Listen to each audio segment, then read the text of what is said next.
Hi എല്ലാവർക്കും നമസ്കാരം. മകരക്കുത്തിൻ്റെ ഒരു പുതിയ വീഡിയോയിലേക്ക് എൻ്റെ എല്ലാ പ്രിയ കൂട്ടുകാർക്കും വളരെ ഹൃദ്യമായ സ്വാഗതം. ഞാൻ ആദ്യമേ തന്നെ പറയട്ടെ, നമ്മുടെ ക്ഷീര കർഷകരും ഫാമുള്ളവരും മാത്രം കണ്ടാൽ മതി. നിങ്ങൾക്കേറെ ഉപകാരപ്രദമാകുന്ന ഒരു വീഡിയോ ആണ് നമ്മളിന്ന് പരിചയപ്പെടുത്താൻ പോകുന്നത്. മറ്റൊന്നുമല്ല, നമ്മൾ കോട്ടയം ജില്ലയിലെ നമ്മുടെ കുമരകത്തിനടുത്ത് പരിപ്പ് എന്ന് പറയുന്ന സ്ഥലത്ത് ഉള്ള ഒരു സ്ഥലമാണിത്. ഇവിടെ കുറേ അധികം സ്ഥലത്ത് ഇതുപോലെ നമ്മുടെ വൈക്കോല് സൂക്ഷിക്കുന്നുണ്ട്. ഈ വൈക്കോല് കേരളത്തിലുടനീളം ഇവിടെ സപ്ലൈ ഉണ്ട്.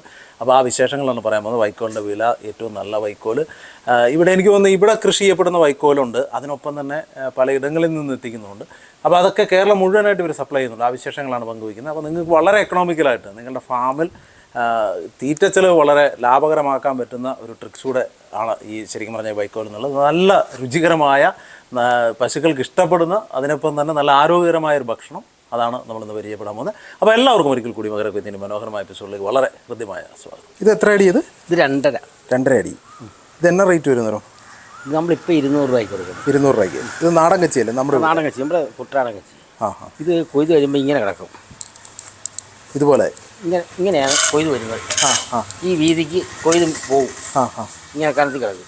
നമ്മൾ ചെന്ന് തട്ടി ഉണക്കും. ഉണക്കിയിട്ട് ഈ ലൈനെ കൂടി മിഷ്യൻ വന്ന് ഇതെടുത്തെടുത്തെടുത്ത് പോകും. അങ്ങനെ റോളാക്കുക. ഇത് ഒരു ബോക്സാണ്. ആ ബോക്സ് നിറഞ്ഞ് കഴിയുമ്പോൾ നൂലുണ്ട്, നൂല് കിട്ടിയിട്ടില്ല. അതിങ്ങനെ ചുറ്റി ചുറ്റി ചുറ്റി ചുറ്റി ചുറ്റി ഒരു ക്ലച്ച് ഉണ്ടാക്കുക. ചവിട്ടുമ്പം കട്ട് ഉടനെ ഇത് പെട്ടെന്നാണ്. ഉടനെ അത് പെട്ടി അടഞ്ഞ് അടുത്തെടുക്കുക. ഇതിങ്ങനെ വിട്ടിട്ട് കറാവ് മുട്ടയിടുന്നതിനെ പോവുക. അപ്പോൾ ഇങ്ങനെ കടത്തി നോക്കുമ്പോൾ ഇങ്ങനെ ഓരോ കെട്ടി നിരന്ന് കിടക്കും. അവിടുന്ന് പിന്നെ ചുവന്നും ഒക്കെ പിടിച്ച് കരയ്ക്ക് കൊണ്ടുവന്നിട്ട് അവിടുന്ന് വണ്ടിയെ കയറ്റി ഇവിടെ കൊണ്ടുവന്ന് പിന്നെ വണ്ടിയെ കയറ്റി പിന്നെ കൊടുത്ത് ചിലവാണ് കുടിച്ചിലാവും ഭയങ്കര. ഇതിപ്പോൾ തന്നെ ഒരു 1500-2000 കാണാതിരിക്കും. 2000. ഇതിനകത്ത് മൊത്തം എന്തേരം ഇത് ചെയ്യും? ഇതിനകത്ത് 8000 വരും. 8000 മൂട് അങ്ങേറ്റം വരും. നമ്മൾ കണ്ടം മൊത്തം കച്ചവടം ചെയ്ത് മൊത്തം 100-200 ഏക്കർ മൊത്തം കച്ചവടം ചെയ്തിട്ട് ആൾക്കാരെ നിർത്തി ഒന്ന് തട്ടിയിട്ട് പിന്നെ ഉണങ്ങി കഴിയുമ്പോൾ അത് മിഷ്യൻ കൊണ്ട് റോളാക്കും. റോളാക്കി അവിടുന്ന് ചുവന്ന് കരക്കടിപ്പിച്ച് അവിടുന്ന് വണ്ടിയിലും വള്ളത്തിലുമായിട്ട് നമ്മുടെ ബോർഡറിൽ കൊണ്ടുവരും. അവിടുന്ന് ഓർഡർ അനുസരിച്ച് ഓൺ ദ സ്പോട്ടിലാണെങ്കിൽ ഓർഡർ അനുസരിച്ച് കൊടുക്കും. അപ്പം ഒരു വില കുറച്ച് കൊടുക്കും. പിന്നെ അകത്ത് കയറി കഴിഞ്ഞാൽ ആ കയറ്റുന്ന കൂലി, പിന്നെ രണ്ടാമത് ഇങ്ങനെ വണ്ടിയെ കയറ്റുന്ന കൂലി, ചിലവെല്ലാം വരുമ്പോൾ അതിൻ്റെ ഒരു വ്യത്യാസം വരും. നമ്മളിത് എന്നാ റോളിന് എന്നാ ആവറേജ് എന്നാ രൂപയ്ക്ക് കൊടുക്കണം? ആവറേജ് നമ്മളിപ്പോൾ കൊടുത്തോണ്ടിരിക്കുന്നത് 200 രൂപയ്ക്ക്. 200 രൂപയ്ക്ക്. അത് തമിഴ്നാട് കച്ചി ഉണ്ട്. ഇതിനകത്ത് 2 കച്ചിയില്ലേ? ഉണ്ട്. തമിഴ്നാടും ഇടയ്ക്കുണ്ട്. പക്ഷേ തമിഴ്നാടിന് വില കൂടുതലാണ് ഇപ്പം. അത് നമുക്ക് നല്ല കച്ചി കൊടുക്കാൻ ഇപ്പം നാടനും പണ്ടാണ്ട് പറഞ്ഞാൽ പാണ്ടിയും നാടനും എന്ന് പറഞ്ഞ പോലെയാണ്. ചിലവർക്ക് നാടൻ മതി, ചിലവർക്ക് പാണ്ടി മതി. ആവശ്യക്കാർ വിളിക്കുമ്പം കൊണ്ട് കൊടുക്കും. അത് ചില്ലറ കച്ചവടം പിന്നെ ഇല്ല. കഴിവതും ലോഡായിട്ട് കൊടുക്കും. ഇനി അല്ലെങ്കിൽ ചില്ലറ കൊടുക്കും. ആൾക്കാരെല്ലാം കൊണ്ട ചെല്ലുന്നിടത്ത് സ്വരൂപിക്കുകയാണെങ്കിൽ ഇപ്പം 100 കോട്ട് കൊണ്ടുപോയി 10 പേർക്കാണെങ്കിൽ 10 അങ്ങനെ കൊടുക്കും. നമുക്കിപ്പം മറ്റുള്ള സ്ഥലത്ത് പോയി ആവശ്യക്കാരെ കണ്ടുപിടിക്കുക എന്നുള്ളത് ബുദ്ധിമുട്ടാണ്. നമ്മൾ എത്ര കാലം ഇത് തുടങ്ങിയിട്ട്? ഞാൻ തുടങ്ങിയിട്ടല്ല, എൻ്റെ അച്ഛൻ തുടങ്ങിയിട്ട് ഇപ്പം മരിച്ചിട്ട് ഇപ്പം 25 വർഷമായി. അതിന് മുമ്പ് ഒരു 60 വർഷം സർവീസാണ്. 100 ചില്ലാനും വർഷത്തെ സർവീസ് പാരമ്പര്യമുണ്ട്. എത്ര വർഷം? 100 ചില്ലാനും. ഓ, അത്രയും വർഷമായിട്ട് ചെയ്യുന്നുണ്ട്. എൻ്റെ ഇപ്പം എനിക്ക് ഇപ്പം 62 വയസ്സുണ്ട്. എൻ്റെ അച്ഛൻ ആണ് ആദ്യത്തെ ഒരു ബിസിനസ്സുകാരനായിരുന്നു. അപ്പോൾ നമ്മൾ കൊണ്ടുവയ്ക്കുന്നത് വിറ്റ് പോകുന്നത്? അത് കുഴപ്പമില്ല. ആൾക്കാർക്ക് വിശ്വാസമാണല്ലോ. അല്ലാതെ പെരുമാറ്റവും വിശ്വാസമാണ്, ആൾക്കാരുടെ ഇടപെടലുമാണ്. അല്ല, ഇത്രയും വർഷം ഈ ഫീൽഡിൽ പിടിച്ചിരിക്കണമെന്നുണ്ടെങ്കിൽ നിങ്ങൾ നല്ല ഡീലിങ്സ് ആയതുകൊണ്ടാണല്ലോ. ആയിരിക്കും പറയാണെന്ന് പറയാൻ പറ്റില്ല. മേടിക്കുന്നവരല്ലേ തീരുമാനിക്കുന്നത്. അതെ. പിന്നെ ഇപ്പം അങ്ങനെയല്ല. ഇപ്പം മുട്ടിന് കച്ചവടക്കാരായി. എല്ലാ കച്ചവടം പോലെ എല്ലാവരും. പണ്ട് ആരും ഇല്ലായിരുന്നു. ഈ മേഖലയിൽ പണിയാൻ ആളില്ലെന്ന് അത്. പണിക്കാരെ കിട്ടാനാണ് ബുദ്ധിമുട്ട്. കച്ചിപ്പണിക്കാരും വരിക. വെയിലത്തുള്ള പണിയാണ്. ഉണക്ക വലിയ പാടാല്ലേ? ഇത് വെയിൽ കച്ചി ഉണങ്ങുന്ന പോലെ മനുഷ്യൻ ഉണങ്ങിയാലേ ഉള്ളൂ ഈ പണി നടക്കുള്ളൂ. അപ്പോൾ ഈ കൊയ്ത്ത് കഴിഞ്ഞത് എത്ര നാളുകൊണ്ട് നമ്മൾ കച്ചി എടുത്ത് മാറ്റണം അവിടുന്ന്? അത് പറയാൻ പറ്റത്തില്ല. കൊയ്ത്ത് കഴിഞ്ഞാൽ നെല്ല് പോയി കഴിഞ്ഞാൽ അന്നേരം അവിടെ ഒന്നുമില്ല തീ ഇടും, അല്ലെങ്കിൽ വെള്ളം കയറ്റും, താറാകോരോ മീൻകരോ. അതിനിപ്പോൾ നമ്മൾ കച്ചി എടുത്ത് മാറ്റണം. നമ്മൾ കച്ചവടം ചെയ്താലും മറ്റുള്ളവർക്ക് വിഷയമല്ല. കന്നാലിക്കാരാണേലും മീൻകാരാണേലും നമ്മളറിയാതെ തൂമ്പ് പറക്കും. തൂമ്പ് പറഞ്ഞാൽ നമ്മൾ കച്ചവടം ചെയ്താൽ കച്ചിക്കകത്ത് വെള്ളം കയറും. പിന്നെ കച്ചി കൊടുക്കാത്തവരാണെങ്കിൽ ചിലപ്പോൾ തീ ഇടും. ആ തീ മൊത്തം വ്യാപിക്കും. അങ്ങനെ ഒത്തിരി നാശനഷ്ടങ്ങൾ ഉണ്ടാകുന്നുണ്ട്. അപ്പോൾ നമ്മൾ പെട്ടെന്ന് തന്നെ ഇത് അവിടെ നിന്ന് മാറ്റണം. ഏറ്റവും കൂടുതൽ നമ്മളവിടെ വെച്ചോണ്ടിരിക്കില്ല. നമ്മൾ കെട്ടും റോളാക്കുന്ന അന്നേരം തന്നെ നമ്മുടെ സ്പോട്ടിൽ നിന്ന് മാറ്റിക്കളയും.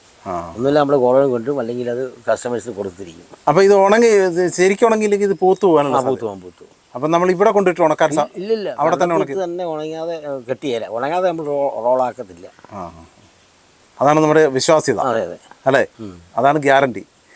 അല്ലെങ്കിൽ പൂപ്പലുണ്ടാവും, ഫംഗസ് ഉണ്ടാവും. ആ നമ്മുടെ ഈ വൈക്കോലിൻ്റെ കച്ചവടം മാത്രമല്ല, ചന്ദ്രചേട്ടൻ ശരിക്കും പറഞ്ഞു കഴിഞ്ഞാൽ ചെറിയൊരു കർഷകൻ കൂടിയാണ്. അതേമാതിരി 2-2.5 ഏക്കർ സ്ഥലത്ത് നമ്മുടെ 3 ഏക്കർ സ്ഥലം അല്ലേ, 3.5 ഏക്കർ സ്ഥലത്ത് അദ്ദേഹം തെങ്ങ് കൃഷി ചെയ്യുന്നുണ്ട്. ഇത് കുള്ളൻ തെങ്ങുകളാണോ? നാടൻ തെങ്ങുകളാണ്. നാടൻ തെങ്ങുകൾ വെച്ച് പിടിപ്പിച്ചിട്ടുണ്ട് കുറേ. ഈ 3.5 ഏക്കർ സ്ഥലത്ത് അടിപൊളി സ്ഥലമാണ്. ഇതിൻ്റെ തൊട്ട് ഫ്രണ്ടിൽ നല്ല അടിപൊളി കൈത്തോടാണ്. കൈത്തോടല്ലേ, തോടുന്നല്ലേ ഇതിന് പറയുന്നത്? ഹൗസ് ബോട്ടൊക്കെ പോകുന്നത്. ഞാനേ ഇവിടെ നിന്ന് ഇങ്ങനെ പറഞ്ഞു കഴിഞ്ഞാൽ എങ്ങനെ ചേട്ടനെ കൊണ്ട് നമുക്ക് പറയിക്കാം. ചേട്ടൻ പറഞ്ഞത് ഇവിടെ എന്തൊക്കെയാണ് ഉള്ളത് ഒന്ന് പറഞ്ഞേ. നമ്മളിവിടെ തെങ്ങ്, കായ്ച്ച തെങ്ങുകൾ ഒരു 120 എണ്ണം ഉണ്ട്, കായ്ക്കാറായ 100 എണ്ണം ഉണ്ട്. പിന്നെ അതിനിടയ്ക്ക് കമുകുണ്ട്, 10,000 വാഴയുണ്ട്. പിന്നെ പൂമരസുണ്ട്, വലിയ പൂമരസുണ്ട്, മാവ്, അങ്ങനെ എല്ലാം ഉണ്ട്. എല്ലാം ഉണ്ട്. എന്തുകൊണ്ടും ഇത് നാടൻ തെങ്ങുകളാണ് മൊത്തം. നാടൻ തെങ്ങുണ്ട്. പിന്നെ 2 ആഴ്ച കൂടുമ്പോൾ 10-20 കൊല 30 കൊല വെട്ടാം. കഴിഞ്ഞ ദിവസം ഞാനൊരു 30 കൊല വെട്ടിക്കൊണ്ട് പോയതേ ഉള്ളൂ. കൊലയ്ക്ക് വിലയില്ല, അത് വേറെ. ഏത്തവാഴ വെച്ചോണ്ടിരുന്ന. ഈ തെങ്ങിന് ഇട്ടേക്കുന്നത് ഇപ്പം അത് ചാരം, റാണി ഗ്രേസിൽ നിന്ന് കൊണ്ടുവന്ന ചാരമാണ്. ഇത് എത്ര നാളായത് തെങ്ങ്? അത് 2 വർഷമായി. 2 വർഷമായി. ഇതാ ഇത് കണ്ടോ, ചെറിയ തൈ, ചൊട്ട വന്ന തൈ, തേങ്ങ ഇതാകുന്നത്. ഇതിപ്പോൾ 2 വർഷം കഴിയുമ്പോൾ ഇതുപോലെ തേങ്ങയാകും. ഇത് 2 വർഷമായോ? ഇത് 4 വർഷം. 4 വർഷം കൊണ്ട് കായ്ക്കും. 5-5ാമത്തെ വർഷം തേങ്ങ, നാടൻ തേങ്ങ. ഇതൊരു സന്തോഷമല്ലേ ഇങ്ങനെ കാണുന്നത്? ഇതെല്ലാം ചൊട്ട വരും, എല്ലാം കുറേ പ്രായമാണ്. ഇങ്ങനെ പല പ്രാവശ്യം ഇടയ്ക്കിടയ്ക്ക് വെക്കുന്നതുകൊണ്ടാണ് പല പ്രായത്തിലായത്. ഇതിന് മുമ്പിലൊരു നല്ല പുഴയുണ്ടല്ലേ, അത് അടിപൊളിയാണ് കാണാൻ. അത് പിന്നെ സായിപ്പും മാതാമ്മയൊക്കെ വരുന്ന മിക്കവാറും ഇങ്ങനെ വന്നുകൊണ്ടിരിക്കും. ടൂറിസ്റ്റുകൾ ഇഷ്ടം പോലെ വരുന്ന. ഇതിലെ ബോട്ടിംഗ് ഉണ്ടോ അന്നേരം? ഉണ്ടുണ്ട്. ഞാൻ ഇവിടെ പറമ്പിലൊക്കെ അതുപോലെ പണിതുണ്ട്. ഇപ്പം മേലെ ഏറ്റവും തേയ്മാനമായി, 2 കാലും വളഞ്ഞ്. അത് നമുക്ക് പിള്ളേരൊന്നുമില്ല, അതുകൊണ്ട് ഞാനിത് കൊടുക്കാൻ ഉദ്ദേശിച്ചിരിക്കുക. ആരെങ്കിലും ഉണ്ടെങ്കിൽ സ്ഥലം മൊത്തം കൊടുക്കുക. സ്ഥലം മൊത്തം കൊടുക്കുകയാണ്. പന്നി വളർത്താം, പശു വളർത്താം, ഫാം നടത്താം. ഇവിടെ അതിലൊക്കെ ആർക്കും ശൈലിയൊന്നുമില്ല, പരാതിക്കാരും പറ്റിയില്ല.